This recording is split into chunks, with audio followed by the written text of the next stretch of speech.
After months of violent confrontation, finally the barricades start to come down. Ukraine's opposition leaders have agreed to clear some of the main thoroughfares through the capital, Kiev, and to vacate a number of occupied government buildings. In return, authorities have granted a long-awaited amnesty to all the activists arrested in connection with the protests. After a day of feverish speculation, the country's chief prosecutor confirmed they'd be released and cleared of all charges. Law enforcement and judicial institutions will carry out procedures to drop criminal cases against those people accused of violent conduct. After an occupation lasting 2 full months, demonstrators peacefully withdrew as radical protesters looked on in silence. It was a powerful symbolic gesture and a rare sign of compromise in this bitter struggle for power. The final transfer of authority from the opposition to the city council was overseen by the Swiss ambassador. Despite this temporary thaw in relations, the weekend saw yet another mass opposition rally in Kiev's central Independence Square.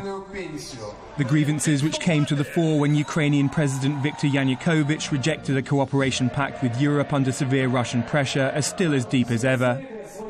While they may be willing to compromise in some areas, opposition leaders say their objectives remain unchanged.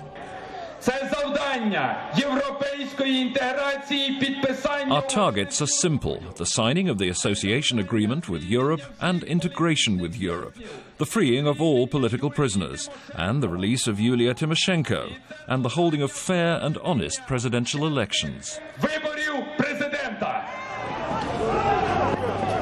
And there have been further outbreaks of violence between opposition protesters and government supporters. These men were set upon by an angry mob of hardcore demonstrators after attending a rival gathering in support of President Yanukovych. The Ukrainian leader still insists his priority is finding a peaceful resolution to the deadlock which has crippled this country. But in a recent TV interview, he had this warning for the opposition. All politicians must understand their level of responsibility. And when you rally people for an uncompromising battle, I'm going to tell you that is dangerous. We have enough force to put anyone in their place.